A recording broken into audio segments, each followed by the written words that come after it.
taste my shield of justice, cunt!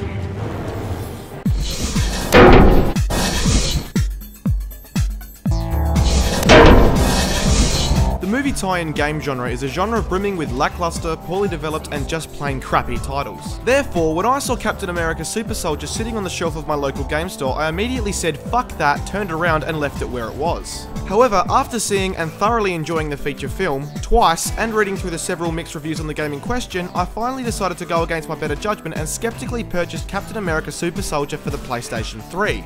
And you know what? I'm actually happy I did. That's right, Captain America Super Soldier is surprisingly not shit. In fact, it's pretty decent and the best superhero game I've played since Batman Arkham Asylum. Do you think one of us will die for dramatic effect? No, I don't think so.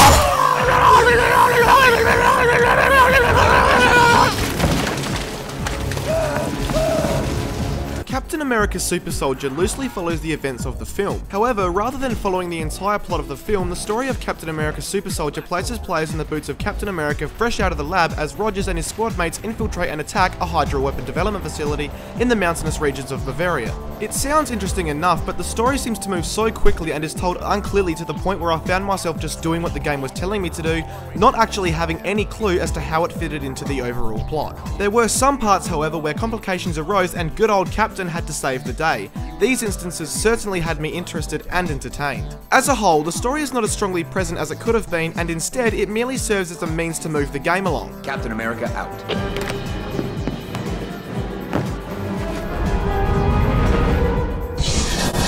The gameplay in Captain America Super Soldier mainly incorporates platforming and combat elements. The platforming throughout Captain America Super Soldier is generally pretty weak, consisting of timed button sequences to move Captain America from object to object with very little actual human control. I know they did this to show off Captain America's superhuman acrobatic skills, and it did look cool to start, but it became repetitive all too soon. Thankfully, the combat fares much better and is easily the best feature of the game. The combat in Captain America Super Soldier has an acrobatic and free-flow style that is quite clearly inspired from Batman Arkham Asylum, as it looks and feels almost identical, but that honestly didn't bother me. Captain America is able to perform brutal punch and kick combos, counter-attacks, and the use of the shield has also been very well implemented, as Captain can use it both offensively and defensively in combat.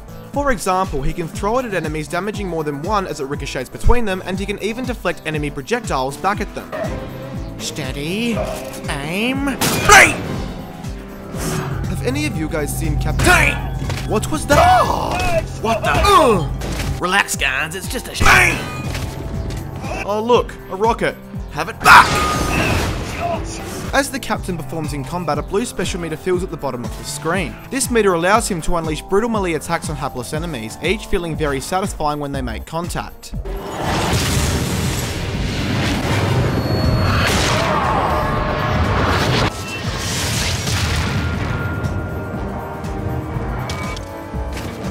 Captain America earns experience points as he progresses through the game, and these can be spent on a few combat upgrades to improve his fighting abilities. This is all well and good, but the upgrade system seems shallow. I'm all for keeping things simple, and this certainly isn't a massive issue, but a few more upgrade options would have been nice. Captain America faces a few different types of enemies throughout the game, ranging from lightweight grunts to ranged attackers and heavy hitters. Each type of enemy usually requires an alternative combat strategy, and the several boss fights sprinkled in throughout the game are both fun and challenging. As far as downsides go, the camera can get annoying and disorientate you at times, especially during platforming and sometimes during combat. It also would have been good to be able to utilize more of Captain America's super abilities, such as high jumps and extreme speed. Instead, he runs at the 1 speed throughout the entire game and can only jump when the game says so. That's disappointing. Additionally, the entire game is littered with collectible objects, and I mean littered. There's fucking shit everywhere. Items including enemy dossiers, film reels, briefcases, maps, and ceramic fucking eggs are only a few of the items that you can pick up along your way. And while this is okay to begin with, it soon gets to the point that you just feel like Hydra's janitor, just picking up after them. Of course, at the end of the day, it's an issue that can easily be avoided by just not picking anything up. But if you're a completionist or the type of gamer that likes to collect everything, you certainly have your work cut out for you. The overall Captain America Super Soldier experience clocked in at just over 5 hours, which does seem short, but I feel as though it was just the right length, and had it been any longer, it would have become tedious. The game does provide a challenge mode where players can undergo a series of, you guessed it, challenges, all inspired by the events of the campaign. This is obviously there to increase playing time, but seeing as though I'd already done most tasks in the story mode, it didn't hold my interest for long. The presentation in Captain America Super Soldier for the most part is pretty good. Next Level Games have done a good job at graphically recreating the 1940s atmosphere that the game takes place in, and the environments were well detailed but just lack diversity. The enemies have interesting designs, and the model detail on Captain America is great, and the shield especially looks impressive, with a nice shiny surface. And like in Batman Arkham Asylum, the animation is fantastic, which is particularly noticeable during combat. The sound effects are also very good, with each blow, be it by a fist or by a shield, sounding very satisfying as it makes contact with the enemy.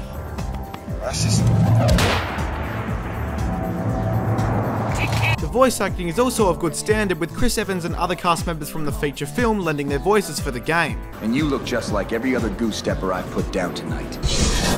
In conclusion guys, I can confidently say that despite a few minor annoyances, I thoroughly enjoyed my time with Captain America Super Soldier. If you're a fan of Captain America, be it from the comics, cartoons, the recent movie, or if you're looking for a fun superhero game, I would certainly recommend at least giving this game a rental, as it's hard to justify paying full price for a game that really only lasts for 5 hours, awesome combat or not. And that's my spiel, ladies and gentlemen. I hope you enjoyed my review for Captain America Super Soldier, and I'll see you next time.